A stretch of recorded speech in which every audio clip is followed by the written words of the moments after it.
Hello, hello. Magandang umaga, magandang hapon at magandang gabi sa ating lahat. Mga kabopols, may gusto lang po akong ipanood sa inyo about yung full speech ng ating Pangulo doon sa may IISS Shangri-La Dialogue doon sa may Singapore. So, dito natin makikita mga kababayan kung paano ipagtanggol ng ating Pangulong ang ating bansang Pilipinas at kung paano niya ipagtanggol ang ating bansa sa mga nagwawalang hiya at sa mga gustong manakot ng ating teritoryo. Dito rin natin makikita mga kabopols kung gaano katapang ang ating Pangulo para sa kapakanan ng ating bansa at para sa kapakanan ng bawat Pilipino. Sabi ni Duterte, si PBBM ay isang weak leader. So ang tanong ko naman, sino nga ba talaga ang totoong weak leader? Marcos nga ba o ang Duterte? So pag napanood nyo ng buong buo ang speech ni BBM, dito nyo malalaman ang kasagutan. So without further ado, let's watch this.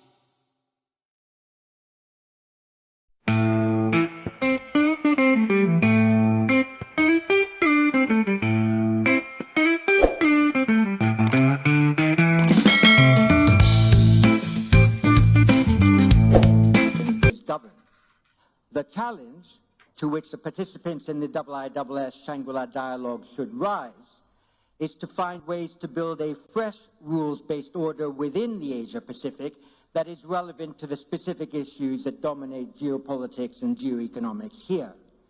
The US and China have reason to discuss their nuclear deterrence and nuclear weapons doctrines. There should be an intensification of talks on maritime security, including not just ensuring reasonable freedom of navigation through international waters, but also adequate protections for the undersea cables and infrastructure that support the global economy. Confidence-building measures must be found that create a minimum of strategic trust, not just paper-over diplomatic cracks. Defense diplomacy needs to be more effectively joined to legal diplomacy if a regional rules-based order is to arise. Rules cannot just sprout in the abstract. International law develops through deliberate state practice that establishes new conventions which then command wide support. If the international community is to reclaim strategic literacy, a proper understanding of the relationship between war, power, and rules is vital. Balancing power with the emergence of agreed rules is the end to which the defense diplomacy at the IISS Shangri-La Dialogue must aim. Against that background, it is splendid that our keynote speaker this year is the Republic of the Philippines President Bongbong Marcos. Since assuming office, President Marcos has made no fewer than 25 international trips to 17 countries in Asia, the Middle East, North America, and Europe. These trips have garnered investment commitments in excess of $72 billion. The Philippines has seen significant GDP growth of 7.6% in 2022 and 5.6% in 2023, and likely to rise above that this year. Economic security, from agriculture to trade and investment, remains a key focus of his administration. Under his presidency, the Department of National Defense has renewed or upgraded its partnerships with the United States, Australia, and Indonesia, while signing 6 major defense and security MOUs with Brazil, the UK, Canada, Vietnam, India, and Australia. It has also advanced reciprocal access agreements with Japan and France. A new comprehensive archipelagic defense concept is being conceived and implemented. President Marcos has raised the profile of his country internationally while preparing regionally to assume the chairmanship of ASEAN in 2026. We therefore have the honor tonight of hearing from one of the most dynamic leaders in Asia, whose country depends on finding the right combination of economic development, diplomatic relationships, military accords, confidence-building measures, and legal instruments to buttress its national security. Mr. President, the floor and this podium is yours.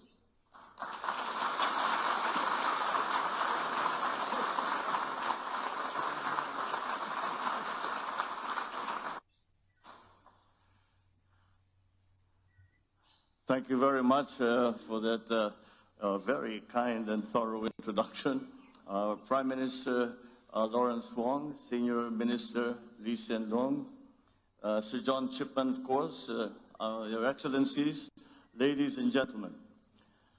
I thank the International Institute for Strategic Studies for convening this open, frank, and constructive conversation on pressing strategic issues confronting our region.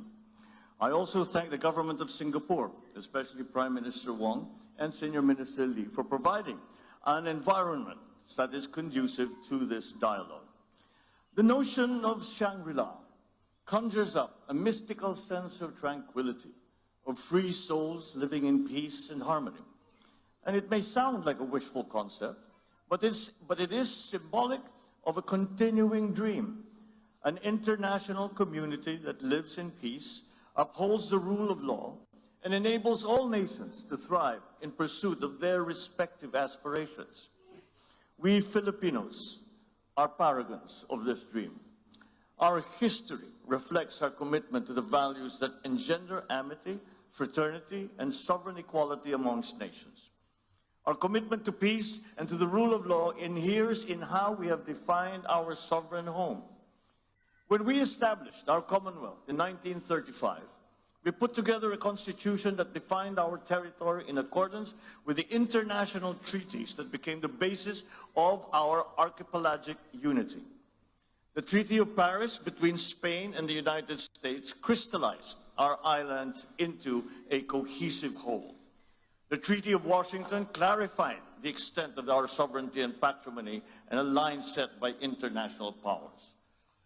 We sought to uphold and preserve the integrity of our country's physical unity through international law.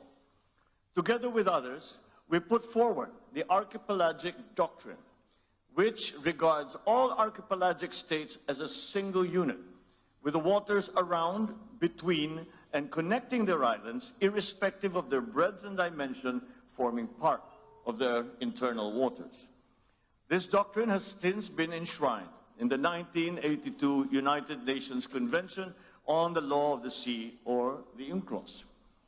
The same convention also clarified the limits of each state's maritime zones and defined the extent with which they could exercise sovereignty, their sovereign rights, and jurisdiction over those zones. Accordingly, we have made a conscious effort to align our definition of our territory and our maritime zones with what international law permits and recognizes.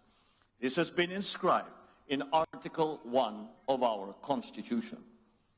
As Senator, I was proud to co-sponsor our Archipelagic Baselines Law, which defines the basis of our maritime jurisdictions. As President, I look forward to signing our Maritime Zones Law, which will clarify the geographic extent of our maritime domain. Our efforts stand in stark contrast to assertive actions that aim to propagate excessive and baseless claims through force, intimidation, and deception. In the West Philippine Sea, we are on the front lines of efforts to assert the integrity of the UNCLOS as a constitution of the oceans. We have defined our territory and maritime zones in a manner befitting a responsible and law-abiding member of the international community. We have submitted our assertions to rigorous legal scrutiny by the world's leading jurists. So the lines that we draw in our waters are not derived from just our imagination, but from international law. We have on our side the 1982 UNCLOS and the binding 2016 arbitral award, which affirms what is ours by legal right. In this solid footing and through our clear moral ascendancy, we find the strength to do whatever it takes to protect our sovereign home, to the last square inch, to the last square millimeter. The life-giving waters of the West Philippine Sea flow in the blood of every Filipino. We cannot allow anyone to detach it from the totality of the maritime domain that renders our nation whole.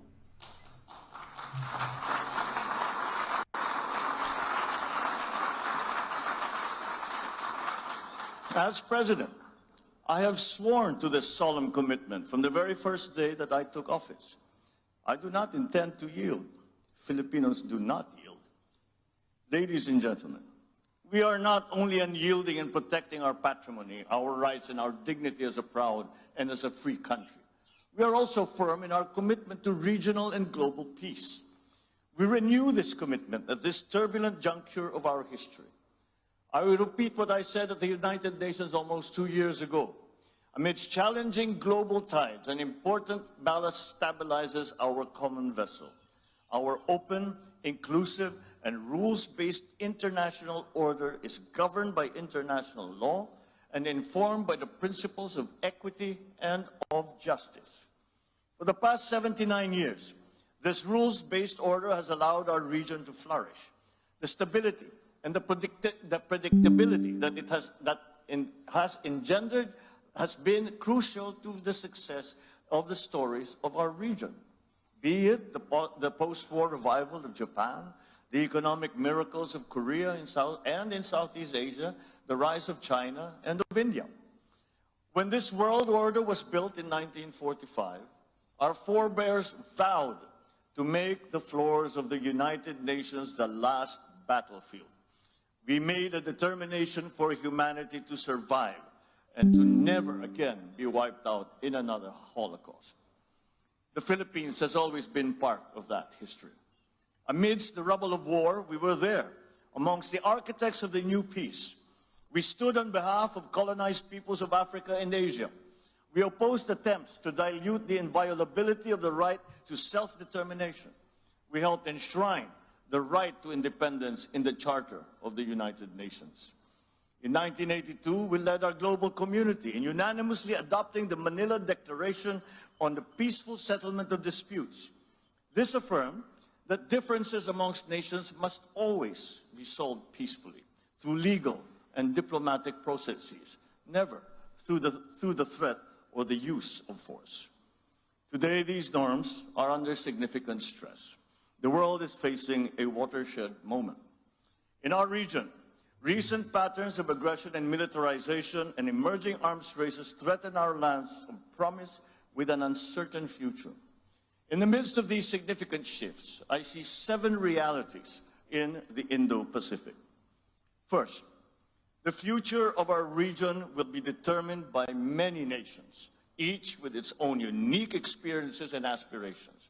Yet, their respective agencies are being challenged by attempts to undermine our faith in prevailing international norms. Second, the strategic competition between China and the United States is permeating the evolving regional landscape. This rivalry is constraining the strategic choices of regional states. This contest is exacerbating flashpoints and has created new security dilemmas. Third, the region looks to ASEAN as the institution that will hold the center amidst these evolving dynamics. Yet, challenges threaten our unity and our centrality. Fourth, as geopolitics continues to permeate the global governance infrastructure, the role of bridge builders have become increasingly important to forge decisive multilateral solutions. Fifth, the global commons will continue to be crucial to the security of all states in the region. Access of developing countries to the high seas and to outer space and the peaceful uses of science and technologies is crucial to international development. Sixth, climate change remains a deadly challenge for the region and for the world. It is the first truly global threat, and for the first time, we face a crisis that affects every single human being on Earth and requires action from every single human being as well. And finally, the development of advanced technologies is rapidly transforming human life and experience. These technologies will solve many of our old problems, but they are so powerful that they also have the potential to disrupt our political and our social orders. These 7 realities muddle the waters that we have to navigate in our collective journey as a community of nations. We cannot reverse course. We must persevere. We must push through. The current juncture does not call for a revision of the regional order.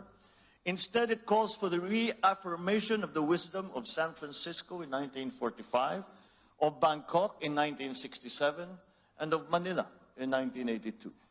Let us return to San Francisco and reaffirm the sovereign equality of all states. We must reject unjust narratives that seek to subsume distinct national interest in a so-called major country dynamic, which seeks to impose a hierarchy amongst nations. Those who came before us worked painstakingly throughout the last century to bury the era of spheres of influence and of buffer states. We should not allow its ghost to haunt our region once again. Let us also return to Bangkok and support ASEAN's effort to build a rules-based, people-oriented, and centered on regional community. Any state that professes a stake in the continued peace and stability of this region must respect ASEAN centrality, not only with words, but with action. All partnerships and arrangements must never displace or dilute, but rather uphold and complement ASEAN's central role. So let us return as well to Manila and reaffirm our common understanding of how international law governs the peaceful settlement of disputes. Amidst misleading narratives that seek to discredit international legal procedures, there is a need to reaffirm those modalities are an expression of good faith. They are a service to the progressive development and codification of international law. They are never an unfriendly act. Ladies and gentlemen, the past inspires the needed clarity and foresight to confront the challenges of the present and to build a future to which we all aspire. From the achievements of San Francisco, Bangkok, Manila, we as a region draw our abiding compass. First, the sovereign equality of states must remain sacrosanct. Second, ASEAN and ASEAN-led processes must remain central. Third, the rule of law and the integrity of multilateralism must prevail. These three constants guide our efforts to prepare ourselves for the challenges ahead. We need to begin by resoundingly rejecting misguided interpretations that paint our region as a mere theater of geopolitical rivalries. We are not mere bystanders to unfolding world events. We are the actors that drive those events. We are the main characters in our collective story. We are the owners of the narratives of our regional community. Thus, we reject any attempt to deny strategic agencies, especially by force, that seek to subordinate our interests to anyone else's.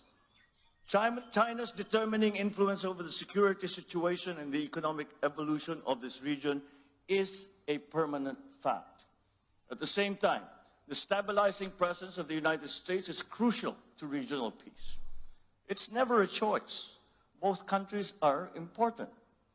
The continued stability of this region requires China and the United States to manage that rivalry in a responsible manner.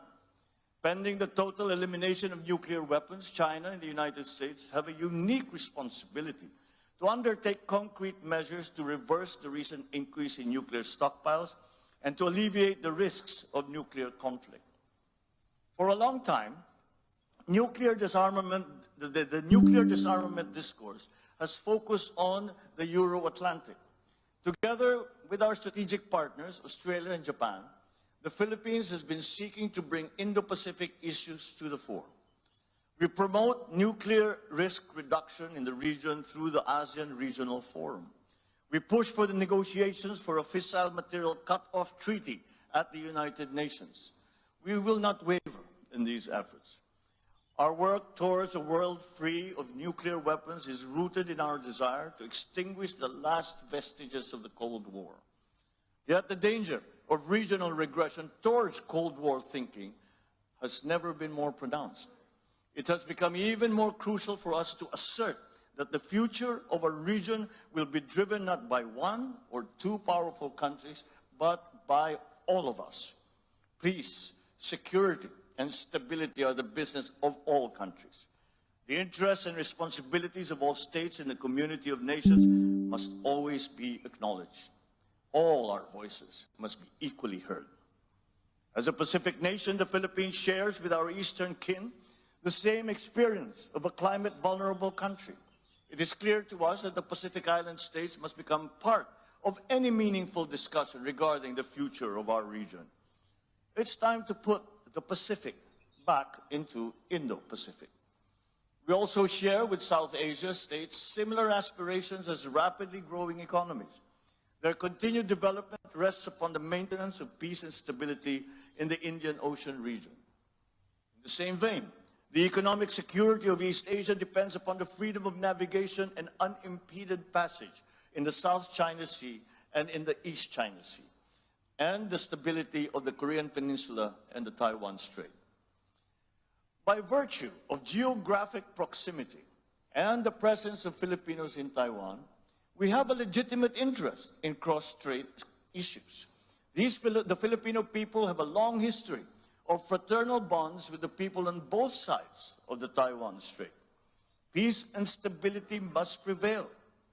Therefore, we continue to urge all parties to exercise restraint on the issue. Lasting peace in the Korean Peninsula, on the other hand, is a collective responsibility of the entire region.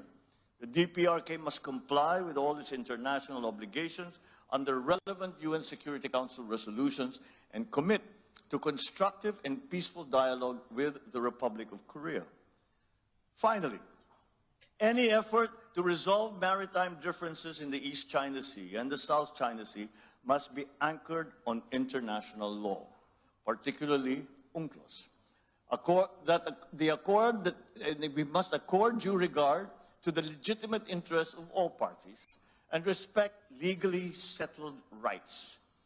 We cannot afford any other future for the South China Sea other than the one envisioned by ASEAN, that of a sea of peace, stability, and prosperity. Unfortunately, this vision remains for now a distant reality.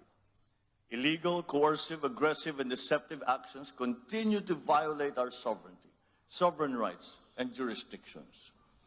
Attempts to apply domestic laws and regulations beyond one's territory and jurisdiction violate international law, exacerbate tensions, and undermine regional peace and security.